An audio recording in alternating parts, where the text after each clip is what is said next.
السلام عليكم ورحمة الله وبركاته جمهور نانسي سعيد وكارت أحمر. لو عجبك الفيديو دوس لايك واشترك في القناة.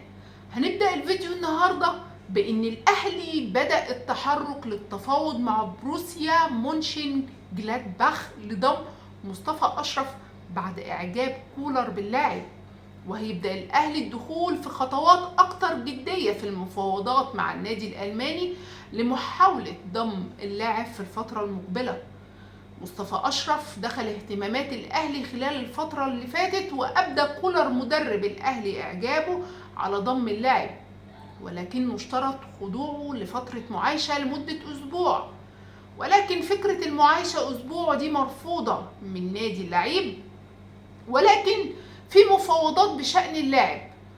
مصطفى أشرف عنده 19 سنة، لعب قبل كده مباراة واحدة مع منتخب الشباب تحت قيادة محمود جابر، ده كان قدام غانا في ديسمبر 22، وسبق ولعب مصطفى مع منتخب ألمانيا تحت 16 و17 و18 سنة، وحمل كمان شارة قيادة منتخب ألمانيا تحت 17 سنة.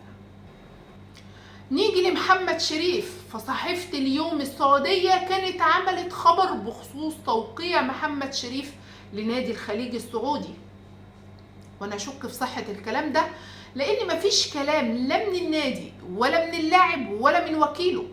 ولكن محمد شريف عقده هينتهي مع الاهلي الموسم الجاي 2024، وبيحق له طبعا ان هو يمضي مع اي نادي في يناير المقبل. وبحسب صحيفة اليوم السعودية ان محمد شريف اتم الاتفاق بالفعل مع نادي الخليج ووقع على العقود. طيب فرص محمد شريف هتكون ايه مع الاهلي الموسم اللي جاي؟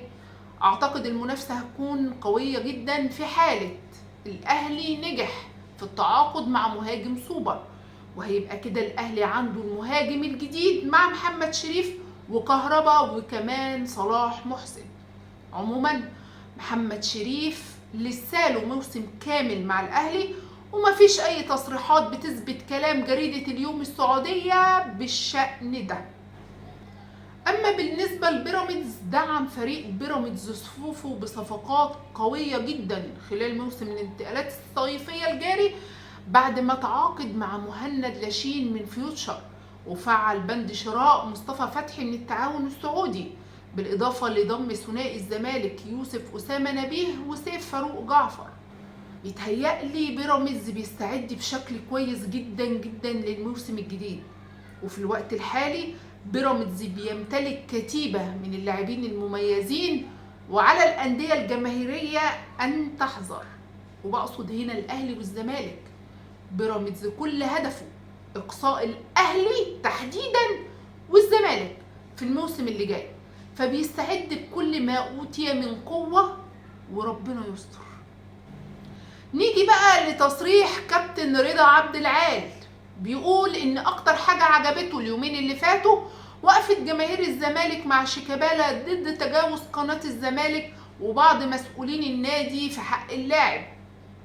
حاجة توضح لك قد إيه جمهور الزمالك بيقدر الأساطير واللعيبة اللي بتضحي عشان خاطر الزمالك، على عكس موقف جمهور الأهلي مثلا مع لاعب وأسطورة للنادي زي حسام عاشور. حسام قعد أكتر من 10 سنين في الأهلي بياخد تراب الفلوس وبيضحي عشان الأهلي وبيمضي على بياض. فجأة الإدارة قلبت على اللاعب وسخنت الجمهور عليه، والجمهور شتم اللاعب، كل ده عشان راح قعد مع تركي آل الشيخ عشان يعمل له ماتش اعتزال. وفيها ايه لما قعد مع تركي آل الشيخ؟ ما الخطيب نفسه كان بيقعد مع تركي وبياخد أوامر منه. هو ده الفرق بين جمهور الزمالك وجمهور أي نادي تاني. جمهور الزمالك مش بيمشي ورا إدارة ولا ورا كلام مسؤولين. جمهور الزمالك عنده أهم حاجة الفريق والملعب، اللاعب اللي يضحي عشان النادي جمهور الزمالك هيقف في ظهره ويحميه من أي حد، حتى لو كان الحد ده رئيس النادي.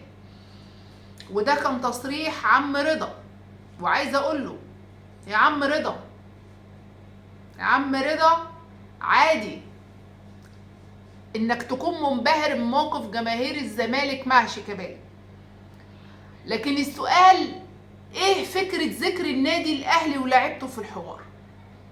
يا عم رضا، يعني انت على الله حكايتك اصلا. انت بيجيبوك في فقرة في اي برنامج بيعتبروها الفقرة الفاني عشان يبسطوا الناس وهم كمان ينبسطوا بالريتش، لكن لعمر كلامك كان ليه قيمة ولا وزن. وبعدين كان نفعك بايه جمهور الزمالك اللي انت فرحان بيه لما رماك الزمالك في الشارع؟ معلش يعني بعتذر، ومحدش يعني قواك غير الاهلي اللي انت طالع بتتهكم عليه وعلى جماهيره دلوقتي. هو النادي الزمالك يا جماعه يعني حقيقي بجد النادي الزمالك بقى مسرح لكل اراجوز يطلع يعمل عليه شو عشان ياخد اللقطه؟ يعني انا بتمنى ان الامور تستقر بقى عشان يعني ما نشوفش الاشكال دي. وقبل ما ننهي الفيديو عايزين ننوه بخصوص صفقه المهاجم السوبر للاهلي. يعني سنتين يا جماعه الاهلي مش عارف يجيب مهاجم قوي. يعني المشكله مثلا هو نقص في المهاجمين؟ يعني بالتاكيد لا، يعني المهاجمين على قفا من يشيل. لكن مشكله الاهلي بتتمثل في ايه؟ 90 لا ده 99% بتتمثل في مشكله سيوله وعمله صعبه. وده بدليل انك اتكلمت كنادي مع عشرات المهاجمين وبتيجي عند حته الفلوس والصفقه بتقف. طيب حضرتك اصلا انت بتروح تدور على مهاجم صحيح بيبقى من اصول افريقيه لكن بيلعب في دوريات اوروبيه، بالتالي بيكون اعلى من امكانياتك الماديه، تمام؟ يعني اعلى بكتير. واقل مهاجم يعني بيبدا كده بسم الله الرحمن الرحيم ب5 مليون دولار وانت طالع. فليه احنا مش بندور في السوق اللي يناسب امكانياتنا؟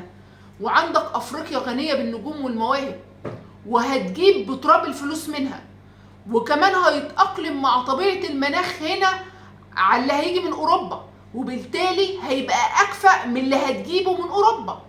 فليه ما بنفكرش جدية إن احنا ندور في السوق الأفريقي؟ يعني ليه التطلعات دايما هو نفس اللاعب بس بنروح نجيبه بالغلا من أوروبا؟ ليه يعني؟ ده كان تعليق بسيط يعني على موضوع المهاجم السوبر اللي هي الصفقات متعثرة دايما. يا رب يعني يكون في جديد الفترة الجاية، ويا رب عشان يلحق بس الموسم. وبكده يكون الفيديو بتاعنا انتهى النهاردة. دمتم بألف خير، وهكرر عليك لو عجبك اللايف او الفيديو اسفة حضرتك بس بعد اذنك دوس لايك واشترك في القناة وهيشرفني وجودك معانا. والسلام عليكم ورحمة الله وبركاته.